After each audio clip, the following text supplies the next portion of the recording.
Hello friends, welcome to our channel Lakshya academy ब्रांडन में आप सभी का फिर से बहुत बहुत स्वागत है। हम सभी हमारे जो एमपी पुलिस परीक्षा के लिए 10 प्रैक्टिस सेट थे उसका सेकंड पेपर का सॉल्यूशन देख रहे थे। आज की हमारा लास्ट वीडियो बनेगा।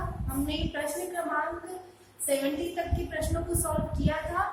आज हम साइंस के पार्ट और गणित के पार्ट को हल करेंगे। तो आपको हमारी ये सीरीज कैसी लग रही है आप कमेंट करके हमें जरूर बताएं, क्योंकि आपके कमेंट से, आपके प्रोत्साहन से हमारी क्षमता कई गुनी बढ़ जाती है। तो चलिए फ्रेंड्स, बिना देरी किए हम हमारे वीडियो को स्टार्ट करते हैं। आज फिर से कहना चाहेंगे फ्रेंड्स, और हर बार वीडियो स्टार्ट करने से पहले हम आपको कहते हैं कि आप ये पेपर अपने हाथ में ले लें, हार्ड कॉपी, तभी सॉल्यूशन वीडियो देखिए, तो उसका फायदा कई गुना आपको बढ़कर मिलेगा। चलिए हम देखते हैं। हमारा साइंस का क्षेत्र में हम प्रवेश करेंगे। प्रश्न क्रमांक 71 है, आरडीएक्स क्या है? फ्रेंड्स, हम सभी ने आरडीएक्स का नाम सुना है। यह एक विस्फोटक पदार्थ है और सिर्फ विस्फोटक पदार्थ बोलना भी काफी नहीं होगा, यह एक खतरनाक विस्फोटक पदार्थ है। और हम सभी ने कभी न कभी कुछ पढ़ा होगा कि आरडीएक्स का द्वितीय विश्व युद्ध के समय काफी अधिक मात्रा में उपयोग किया गया था। तो ये एक खतरनाक विस्फोटक पदार्थ है और कार्बनिक यौगिक है। इसे कई देशों में थोड़ा अलग अलग नाम भी दिया जाता है, तो हम ये भी जानेंगे। फ्रेंड्स, इसको हमारा प्रश्न क्रमांक 71 है। यूएसए में इसे साइक्लोनाइट कहा जाता है और जर्मनी में हेक्सोजेन और इटली में T4 नाम दिया गया है। ये हमें जो नाम है इनके ये ध्यान रखना है। आरडीएक्स को ही यूएसए में साइक्लोनाइट, जर्मनी में हेक्सोजेन और इटली में T4 कहा जाता है। आरडीएक्स की फुल फॉर्म की बात करें तो research and development explosive, research and development explosive, ये है इसका फुल फॉर्म। ये एक कार्बनिक यौगिक है और प्रसिद्ध विस्फोटक पदार्थ है और इसका आविष्कार जर्मनी के रसायनविद अर्थात रसायन शास्त्री हेनिंग ने की थी। ये हमें ध्यान देना है। आरडीएक्स का आविष्कार जर्मनी के रसायन शास्त्री हेनिंग ने 1899 ईस्वी में की थी और यह एक सफेद रंग का ठोस पदार्थ है जो रंगहीन है। रंगहीन नहीं कहेंगे क्योंकि इसमें सफेद रंग है, गंधहीन है और स्वादहीन है, लेकिन बहुत खतरनाक है। आतंकी क्षेत्र में इसके अधिकाधिक उपयोग के कारण इसे एक उपनाम दिया जाता है। इसे कहा जाता है आतंकियों का फेवरेट। तो ये हमें ध्यान रखना है कि आरडीएक्स को आतंकियों का फेवरेट कहा जाता है। किसने इसका आविष्कार किया था, है क्या ये, इसका फुल फॉर्म क्या है, ये हमने जाना। और साइक्लोनाइट, हेक्सोजेन और T4 इसे कहा जाता है। किस देश से ये नाम शुरू हुए हैं ये भी हमें याद रखना है। फ्रेंड्स, आते हैं हम हमारे अगले प्रश्न में। प्रश्न क्रमांक 72 में है, नायलॉन क्या है? नायलॉन क्या है? इसमें 4 ऑप्शन है, पॉलीएमाइड, पॉलीएस्टर, पॉलीएथिलीन, पॉलीप्रोपिलीन। तो इसका हमारा सही उत्तर है पॉलीएमाइड, ऑप्शन ए। पॉलीएमाइड के और उदाहरण देखें तो उसके लिए जो खास उदाहरण होते हैं पॉलीएमाइड के वो होंगे सिल्क, ऊन और नायलॉन। ये तो हमारे प्रश्न में ही। तो पॉलीएमाइड के ये महत्वपूर्ण उदाहरण सिल्क है, ऊन है, नायलॉन है। ये रहा प्रश्न क्रमांक 72 का उत्तर। आगे देखते हैं 73वें प्रश्न में, परमाणु के नाभिक में होते हैं। फ्रेंड्स, यहाँ 4 ऑप्शन है, प्रोटॉन, बी ऑप्शन में है proton plus neutron, C option में है इलेक्ट्रॉन, प्रोटॉन और न्यूट्रॉन, डी ऑप्शन में है इलेक्ट्रॉन और डी ऑप्शन में न्यूट्रॉन और इलेक्ट्रॉन। प्रश्न क्रमांक 73 है। हम सभी जानते हैं फ्रेंड्स, परमाणु के बीच में एक नाभिक होता है, हमने पढ़ा ही है, हम जानते हैं। अगर नहीं भी जानते तो आप हमारे चैनल की केमिस्ट्री प्लेलिस्ट में जाकर परमाणुओं से संबंधित विस्तृत अध्ययन कर सकते हैं। परमाणुओं के बारे में सर्वप्रथम व्याख्या करने वाले थे जॉन डाल्टन। इन्होंने परमाणुवाद का सिद्धांत दिया था, अर्थात परमाणु की खोज करने वाले थे जॉन डाल्टन। इसके बाद परमाणुओं के संबंध में कई मॉडल पेश किए गए, जिसमें से रदरफोर्ड का परमाणु मॉडल बहुत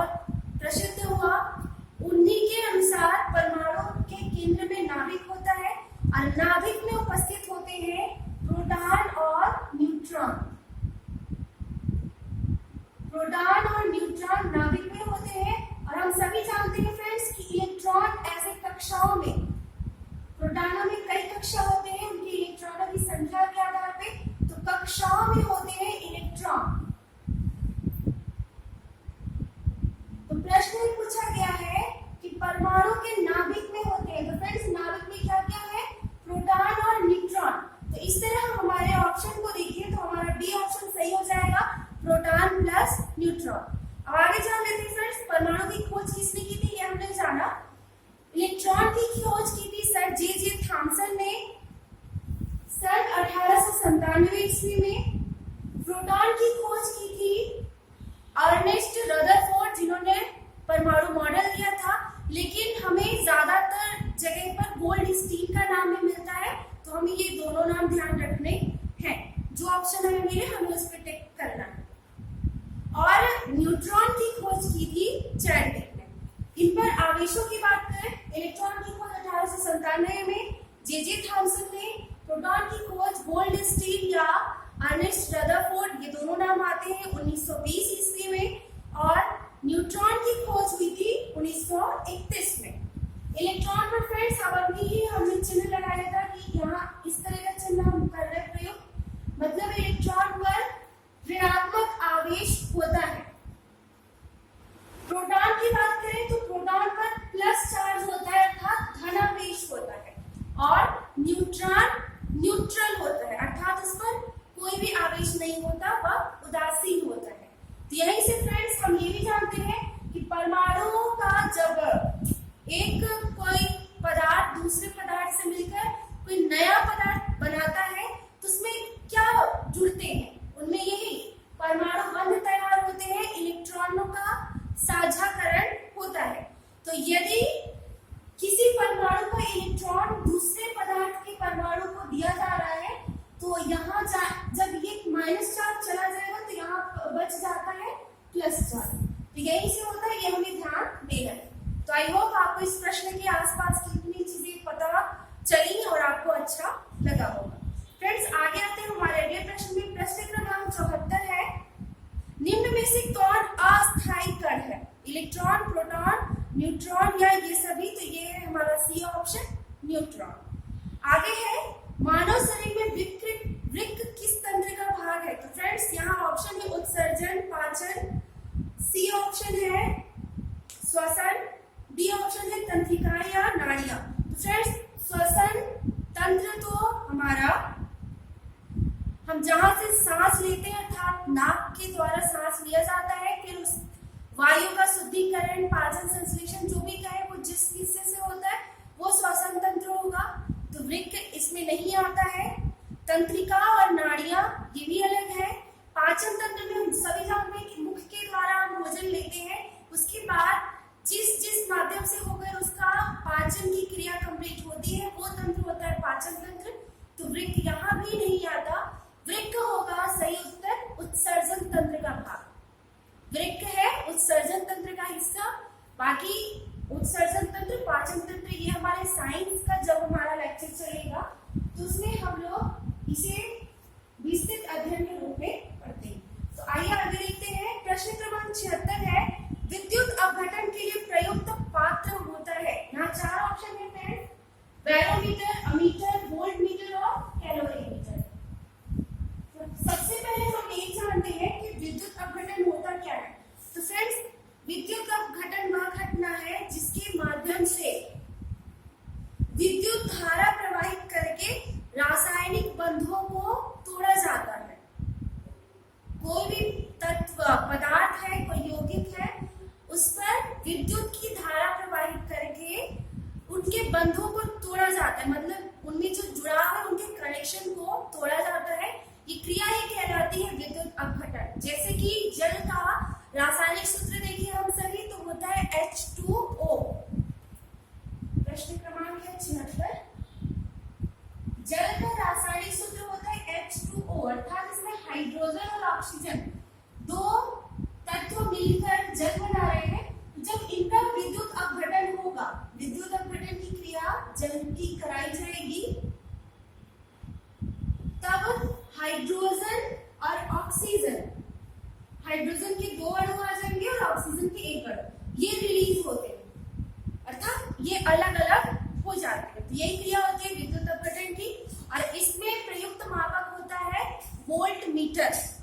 वोल्ट मीटर एक मापक यंत्र है जो विभव के अंतरों को नापता है। ये हमें ध्यान रखना है। इसके बारे में फ्रेंड्स देखें तो प्रश्न क्रमांक 76 के ए ऑप्शन में है बैरोमीटर। इसे दाब मापी भी कहते हैं, वायु दाब मापी। तो बैरोमीटर वायु दाब को मापने का एक यंत्र है। और एक चीज इससे प्रश्न आता है, बहुत खास प्रश्न है कि बैरोमीटर का पाठ्यांक अगर अचानक से नीचे गिरता है तो किसका संकेत है? तो वो है आंधी या तूफान का। बैरोमीटर में पानी, हवा या पारा, इनमें से किसी एक चीज का उपयोग किया जाता है। और बैरोमीटर की खोज किसने की थी फ्रेंड्स? तो इसका नाम है इवान गेलिस्टा टोरिसेली ने बैरोमीटर की खोज की थी। बी ऑप्शन में है बैरोमीटर। तो इसका समय समय पर कई प्रकारों में शुरुआत हुआ, आविष्कार हुआ। तो पहले प्रकार के अमीटर की खोज 1883 ईस्वी में मेजर कार्डियू ने की थी। सी ऑप्शन है वोल्ट मीटर, जो कि हमारे इस प्रश्न का सही उत्तर है। इसकी खोज हुई थी 1819 में हैंस ऑरेस्टेड ने वोल्ट मीटर की खोज की थी। डी ऑप्शन में है कैलोरीमीटर। तो कैलोरीमीटर जब कोई रासायनिक अभिक्रिया कराई जाती है तो उसकी ऊष्मा का मात्रा या ऊष्मा को मापने का यंत्र है कैलोरीमीटर। इसे ही ऊष्मा मापी भी कहते हैं। तो आगे आते हैं फ्रेंड्स हमारे प्रश्न क्रमांक 77 में। प्रश्न क्रमांक 77 में पूछा गया है कि हाल ही में किसे डीआरडीओ का साइंटिस्ट ऑफ द ईयर पुरस्कार मिला है? फ्रेंड्स यहाँ 4 ऑप्शन है। सी ऑप्शन इसका सही उत्तर है हेमंत कुमार पांडे जी। हेमंत कुमार पांडे जी के बारे में जो खास जानकारी है वो ये है कि सफेद दाग, जिसे हम ल्यूकोडर्मा कहते हैं, जो हमारी स्किन पे सफेद दाग हो जाता है, पूरे शरीर पे धीरे धीरे फैलता भी है, उसे ल्यूकोडर्मा कहा जाता है। ल्यूकोडर्मा के लिए इन्होंने एक प्रभावी दवा ढूंढकर निकाली थी और उस दवा का नाम था ल्यूकोस्किन। ल्यूकोडर्मा या सफेद दाग जैसी बीमारी के लिए ल्यूकोस्किन नामक प्रभावी आयुर्वेदिक दवा इन्होंने तैयार की थी।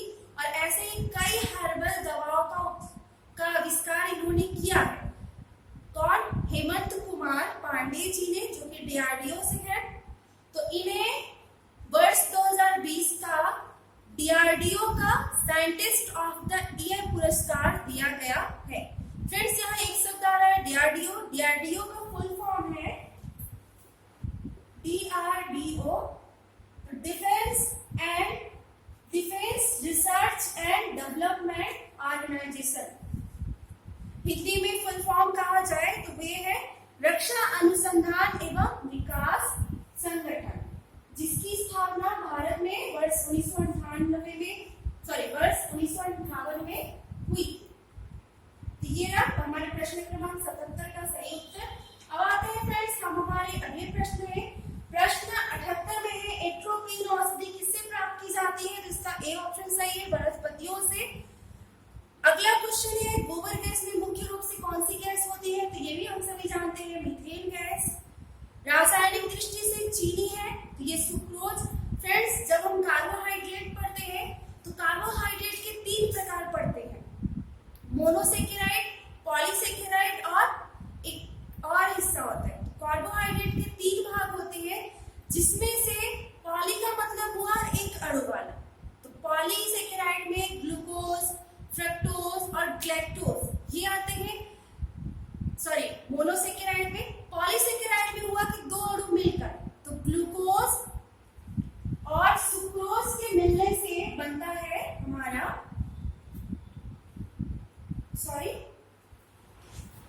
पॉलीसेकेराइड, अर्थात कार्बोहाइड्रेट के 2 अणु मिलते हैं और 2 अणुओं के मिलने के बाद ही बनता है सुक्रोज। तो कार्बोहाइड्रेट के पॉलीसेकेराइड है सुक्रोज, और सुक्रोज किस में पाया जाता है? चीनी में।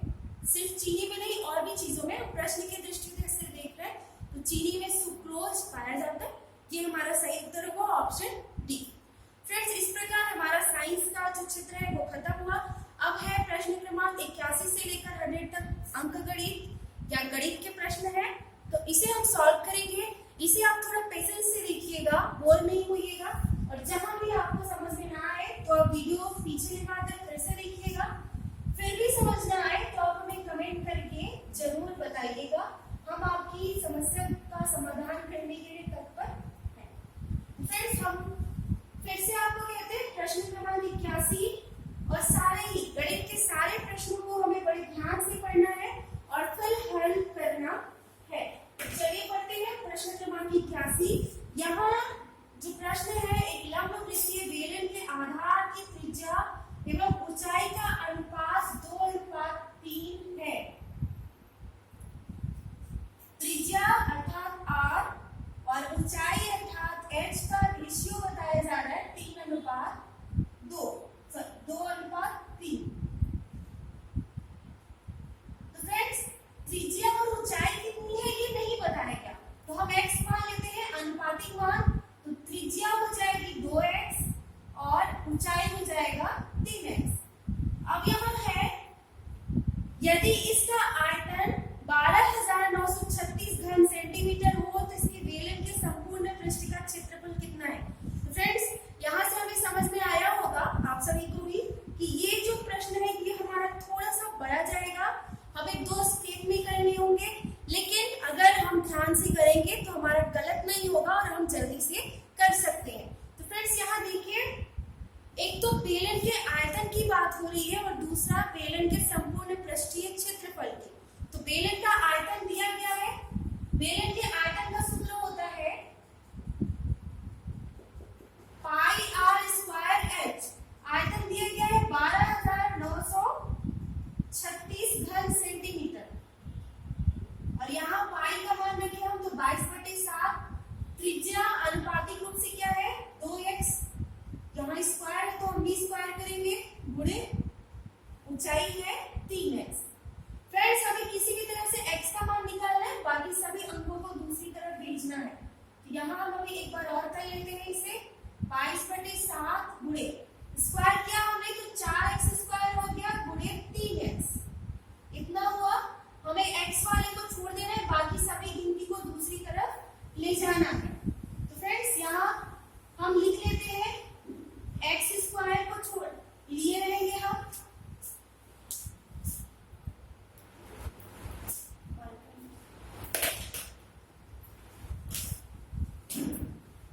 x स्क्वायर गुणे x को हम यहाँ लेते हैं, संख्या वाले को दूसरी तरफ भेजेंगे। यहाँ है 12,936 गुणा किया हमने 22/7 है, दूसरी तरफ जाएगा तो 7/22 हो जाएगा।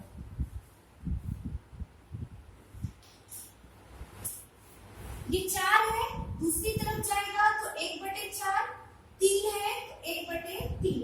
अब हम कट करेंगे फ्रेंड्स, तो यहाँ कट करते हैं 3 एकम 3, 3 चौको 12, 3 त्रिकाई 9, 1 और 2। ये भाग आप कर लीजिएगा, बहुत सरल है। 4 से कट करेंगे,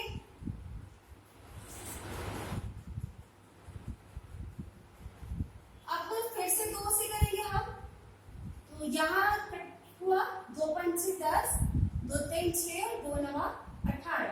अब 11 से तो 11 एकम 11, यहाँ 11 चौको 44 हो गया, 9 बचा 11 9 99। तो फ्रेंड्स, दूसरी तरफ देखें तो x की घात 3 है और यहाँ है 49 गुणे 7, अर्थात अगर 49 को तोड़ा जाए तो 7 गुणे 7। तो एक बार आ लिखते हैं x की घात 3 बराबर 7 की घात 3। तो x यहाँ घात वाले कट गए, सेम है, तो x बराबर आ गया फ्रेंड्स 7। तो अब हम त्रिज्या और ऊंचाई कर लेंगे। x का मान 7 है तो 2 सत्ते 14 और 3 सत्ते 21, तो 14 सेंटीमीटर त्रिज्या हुई और 21 सेंटीमीटर ऊंचाई हुई। फ्रेंड्स, इतना जो आयतन दिया गया था ये हमें ऊंचाई और त्रिज्या का मान निकालने के लिए दिया गया था। तो आप यहाँ से ये कट करें, यहाँ हमें भाग करने वाला ही थोड़ा सा कठिन था, तो आप इसे ध्यान से करें और अगर कहीं पे डाउट हो तो वीडियो को पीछे मिलाकर फिर से देखें। आप जो प्रश्न पूछा गया है कि उसी बेलन का संपूर्ण पृष्ठीय क्षेत्रफल क्या होगा। तो फ्रेंड्स यहाँ भी हमें एक सूत्र थोड़ा ध्यान रखना है। संपूर्ण पृष्ठीय क्षेत्रफल का सूत्र होता है pi R H R plus H. तो ये सूत्र होगा,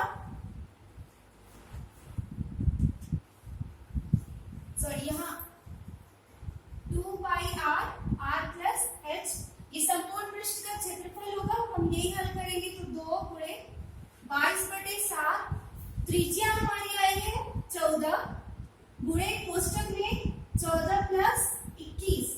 सबसे पहले तो हम कोष्टक को ही हल करेंगे, यहाँ ये कट कर लेते हैं, 7 त्रिकम 7, 7 दूना 14, 2 गुणे 22 गुणे 2 गुणे 14 और 21 हो गया 35। अब फ्रेंड्स हम इन्हें गुणा करेंगे ये पूरा, तो गुणा करने पर हमारा जो उत्तर आएगा वो होगा 3080। हमने अभी बताया फ्रेंड्स जो हमारे मापक है वो सेंटीमीटर में है, तो यहाँ हम भी सेंटीमीटर ही लिखेंगे और क्षेत्रफल हमेशा स्क्वायर में होता है, तो 3080 सेंटीमीटर स्क्वायर हमारे ऑप्शन में है, 3080 वर्ग सेंटीमीटर। तो हमारा ए ऑप्शन सही होगा, प्रश्न क्रमांक 81 का। ये प्रश्न थोड़ा सा बड़ा था, लेकिन हम अगर ध्यान से करेंगे तो हम कर लेंगे। और यहाँ जो सबसे ज्यादा जानने वाली चीज है वो ये है कि हमें यहाँ जो सूत्र है वो थोड़ा सा याद रखना पड़ेगा। आगे आते हैं हमारे अगले प्रश्न में। प्रश्न क्रमांक 82 है, किसी धन पर 4 वर्ष का साधारण ब्याज मूलधन का 1/5 है, ब्याज की वार्षिक दर बताइए। तो फ्रेंड्स साधारण ब्याज का सूत्र हमारा होता है SI बराबर PRT बटे 100। तो फ्रेंड्स जो बात किया जा रहा है यहाँ पर मूलधन भी नहीं दिया गया, ना तो ब्याज कितना है ये दिया गया है, बस इतना कहा गया है कि मूलधन का 1/5 भाग है ब्याज। तो हम मूलधन अर्थात P को ही मान लेते हैं 1, तो ब्याज हो जाएगा 1/5 ही, 1 का 1/5 भाग 1/5 ही हुआ। आर हमारे प्रश्न में पूछा गया है तो हम यहाँ आर रहने देंगे।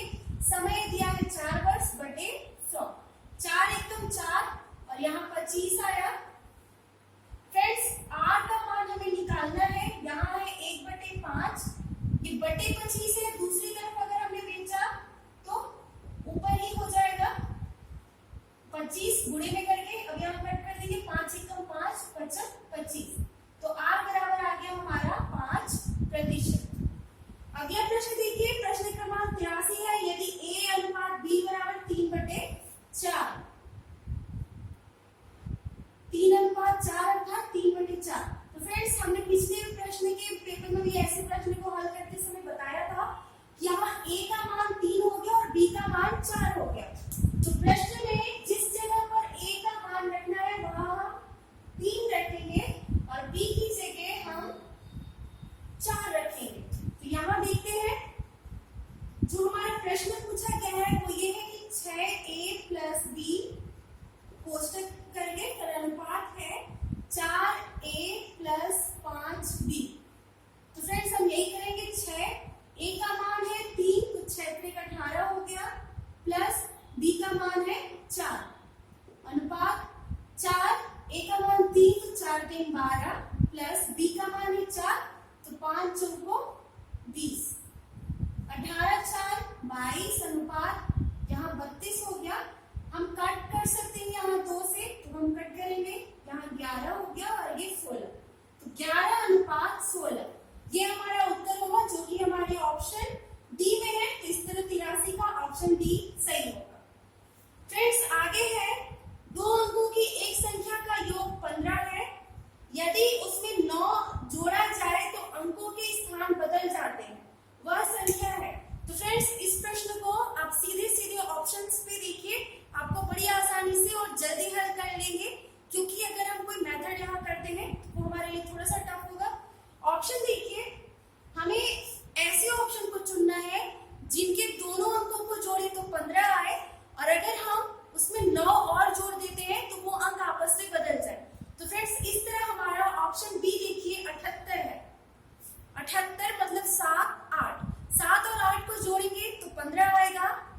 पहली शर्त पूरी हुई।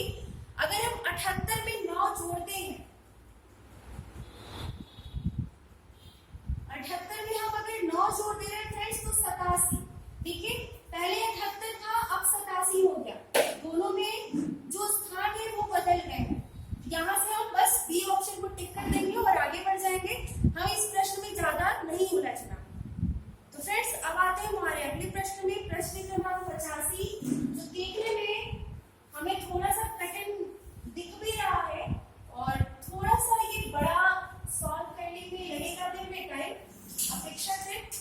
तो हमें यहाँ थोड़ा सा ज्यादा टाइम देना होगा, लेकिन अगर हम ध्यान से करेंगे तो हमें ये प्रश्न बन जाएगा। तो फ्रेंड्स यहाँ जो 85 नंबर प्रश्न है उसमें a बराबर दिया गया है √5 प्लस 1 बटे √5 माइनस 1 और b बराबर है √5 माइनस 1 बटे √5 प्लस 1।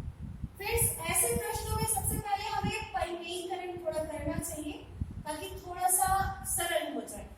तो a का अगर हम परिमेयीकरण करते हैं a बराबर में ही, तो जो अंश में है अंश का परिमेयीकरण करेंगे तो एक बार हम उसी का ऊपर और उसी का नीचे से गुणा करते हैं, तो बीच में हम गुणे का चिन्ह लगाएंगे और अंश वाले का ऊपर में भी गुणा करेंगे और नीचे में भी। इसी तरह b का करेंगे,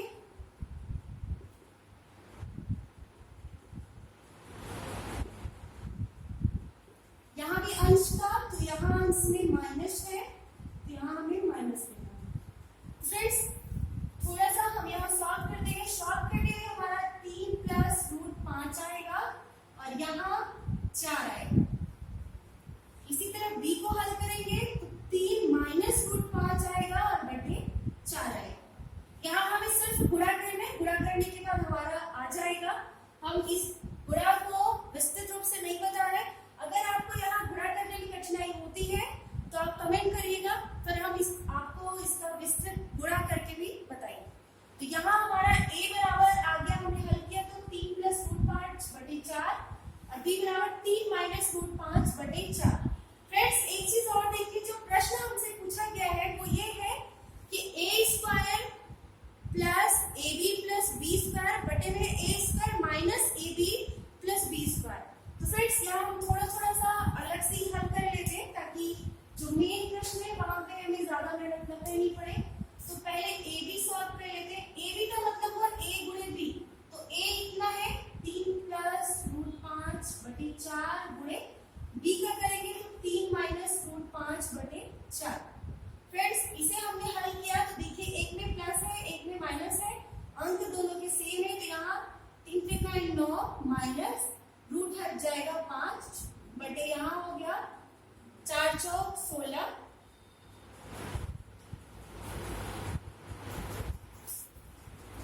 इस तरह हमारा आ जाएगा 4, 9 में से 5 हमारा जाएगा तो आ जाएगा 4 बटे 16।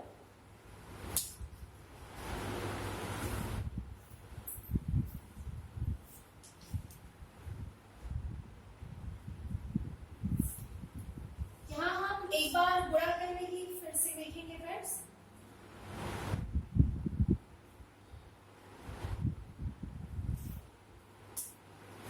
यहाँ हम जब गुणा करेंगे तो हमारा ये 2 आएगा,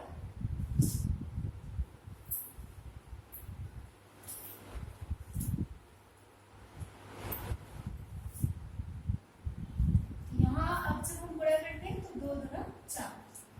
फ्रेंड्स यहाँ 4 हुआ, 9 में से 5 गया तो 4 बटे 4 बराबर 1। तो फ्रेंड्स प्रश्न में जहां पर a b है उसकी जगह एक मान रखेंगे। एक और मान निकाल लेते हैं a² प्लस b²। तो फ्रेंड्स a ये है 3 धन √5 बटे 2 का स्क्वायर प्लस 3 माइनस √5 का बटे 2 का स्क्वायर। फ्रेंड्स इसे अब हम हल करेंगे जब तो आएगा हमारा square a² plus 2ab plus b² तो 9 प्लस 6√5 प्लस 5 बटे 2 है, सॉरी 2 का भी स्क्वायर किया हमने तो 4 आ गया, बीच में प्लस है यहाँ माइनस है, तो यहाँ 9 माइनस 6 रूट 5 प्लस 5/4। एक बार और हल कर लेते हैं फ्रेंड्स। एलसीएम हमारा पूरा 4 ही आ जाएगा और ये सब प्लस हो जाएंगे। यहाँ 9 9 5 और 5 जोड़ेंगे हम तो 28 हो गया, प्लस 6 रूट 5 है और माइनस 6 रूट 5 है, तो ये घटकर 0 हो गए, तो हमारा 28/4 आया, मतलब बराबर में 7। तो हमें ये ध्यान रखना है a square plus b square के बराबर में 7 आया हमारा, a b बराबर आया 1। अब हम प्रश्न को हल करेंगे, जो हमारा मेन प्रश्न हमसे पूछा गया है।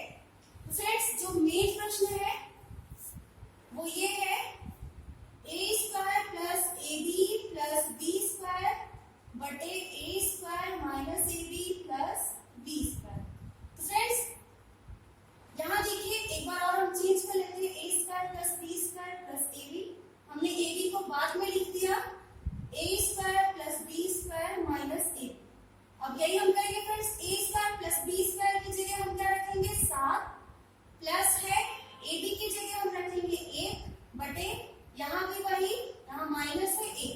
तो फ्रेंड्स आप देखिए 7 में 1 जुड़ा 8 और 7 में 1 घटा तो 6, इस तरह आप कट करेंगे, 2 3 6 2 चौको 8 4/3। तो फ्रेंड्स ये होगा हमारा सही उत्तर 4/3, जो कि हमारे कौन से ऑप्शन में है दोस्तों, तो ये है हमारे ऑप्शन ए में 3/4।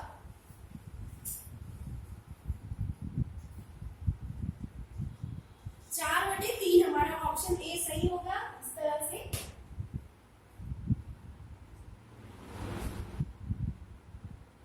अब हम आते हैं हमारे अगले प्रश्न में, प्रश्न क्रमांक 86।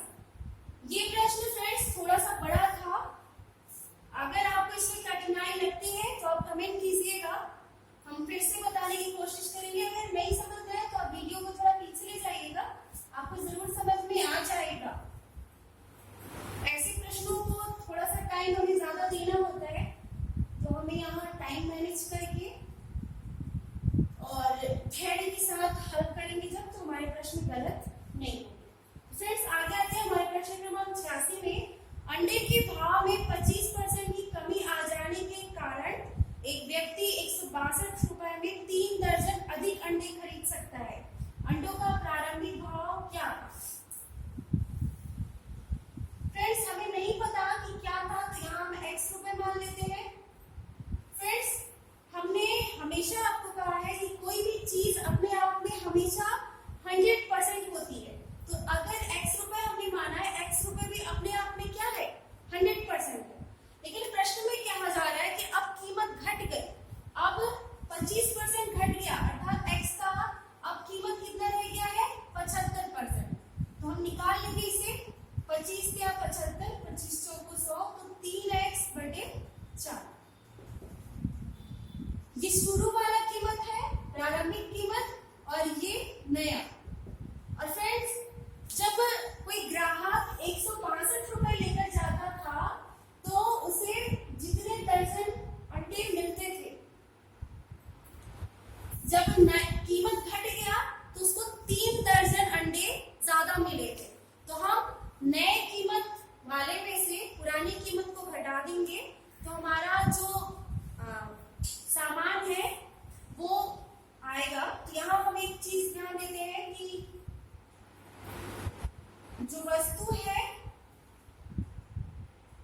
दिन में कर रहा है, 15 गुणे 50 हो गया।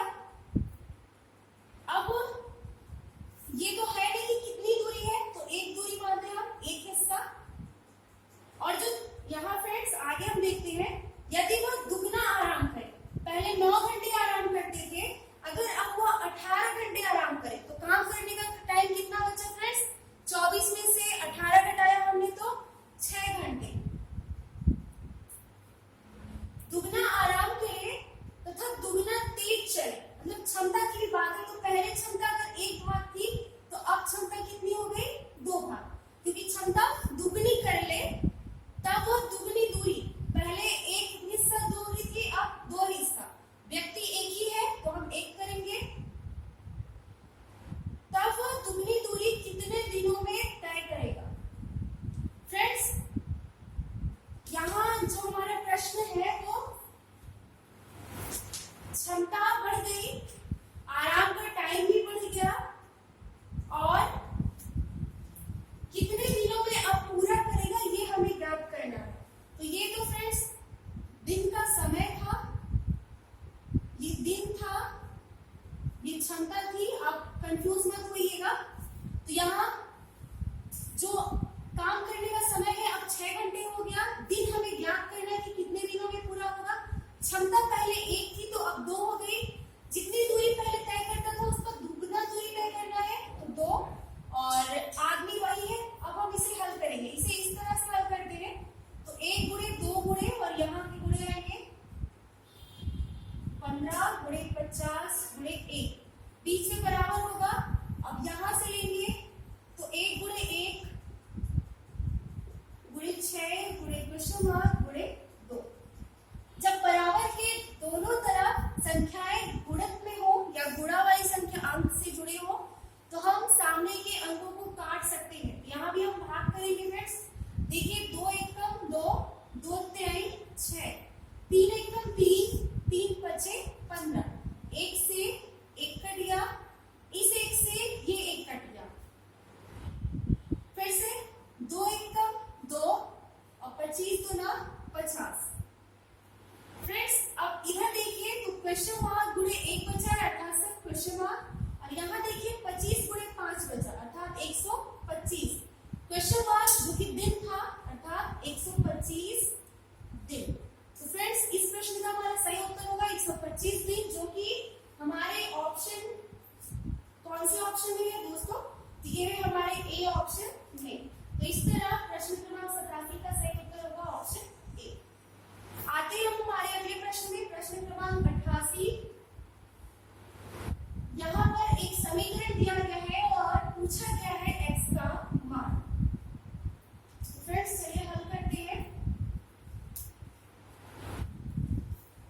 प्रश्न क्रमांक 88 यहाँ है 47 के घात 6.5 भाग में कोष्टक है फिर 47 के घात 1.5 गुणे 47 के घात 2 बराबर रूट में है 47, इसके घात में है x। तो अब हमें हल करना है और x का मान बताना है, यही प्रश्न में पूछा गया। तो फ्रेंड्स हम बोर्ड मास के अनुसार देखें तो सबसे पहले हमें कोष्टक हल करना होता है। और एक चीज देखिए फ्रेंड्स, यहाँ भी 47 है, यहाँ भी 47 है, दोनों के घात अलग अलग है। तो ऐसे में हम जो आधार वाली संख्या है उसे सेम लिखते हैं और घातों को जोड़ देते हैं। अब जब जोड़ेंगे हम तो हमारा 3.5 आएगा। इस तरह हमने कोष्टक को हल किया, फिर यहाँ भाग का चिन्ह था, भाग लगाएंगे 47 की घात 6.5। यहाँ भी देखिए दोस्तों 47 दोनों में है, बस घात अलग अलग है और बीच में भाग है। तो ऐसा जब होता है तो हम घातों को घटाते हैं, बीच में गुणा है तो जोड़ दिया, बीच में भाग होगा तो हम घटाएंगे। 6.5 माइनस 3.5 और बराबर में यहाँ है ही रूट में 47 की घात x। फ्रेंड्स रूट का मतलब होता है वर्गमूल, वर्गमूल का मतलब होता है 1/2। तो यहाँ 47 की घात 1/2 आ जाएगा और यहाँ x पहले से है तो ये गुणा हो गया। यहाँ घटाकर देखते हैं तो 47 की घात 3 आ जाएगा, घटाने पर बराबर 47 की घात x/2।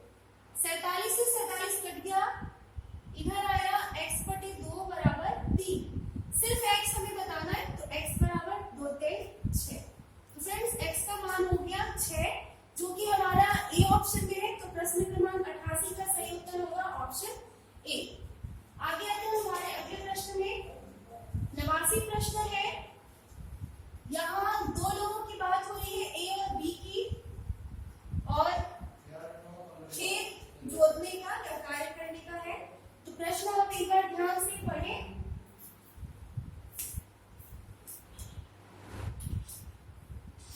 फ्रेंड्स, प्रश्न में है किसी खेत के 2/5 भाग को ए, तो ए के लिए है 2/5 भाग को ए 6 दिन में करता है, तो सिर्फ एक भाग काम को अर्थात पूरे काम को कितने दिन में करेगा? हम हल करेंगे। 2 एकम 2 3 6, तो क्वेश्चन मार्क बराबर 15 दिन।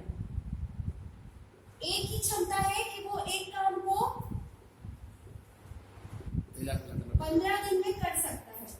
बी के लिए देखें, तो बी के लिए है उस खेत का 1/3 भाग को बी 1/3 भाग को 10 दिन में कर सकता है, तो एक भाग अर्थात पूरे खेत को कितने दिन में करेगा? यहाँ क्वेश्चन मार्क बराबर 30 दिन। तो फ्रेंड्स, इसकी बी की क्षमता हो गई 1/30। फ्रेंड्स, अब यहाँ प्रश्न है कि दोनों मिलकर उस खेत के 4/5 भाग को कितने दिन में जोत सकेंगे? तो पहले दोनों का संयुक्त रूप से निकाल लेते हैं। 1/15 प्लस 1/30, एलसीएम आया हमारा 30, 2 + 1 तो 3/30 अर्थात 1/10। दोनों मिलकर उस खेत को 10 दिन में जोत सकते हैं। तो फ्रेंड्स, दोनों के लिए है पूरे खेत को 10 दिन में जोतेंगे, तो खेत के 4/5 भाग को कितने दिन में जोतेंगे? फिर से हम तिरछा गुणा करेंगे, तो क्वेश्चन मार्क बराबर 10 × 4/5, 5 एकम 5, 5 दूना 10, तो क्वेश्चन मार्क बराबर 4 दूना 8। तो फ्रेंड्स, हमारा सही उत्तर हो जाएगा 8 दिन, ऑप्शन सी। इस तरह प्रश्न क्रमांक 89 का सी ऑप्शन सही है। आगे प्रश्न हमारे और बचे हुए हैं, एक और वीडियो आपको मिलेगा। आज के लिए बस इतना ही।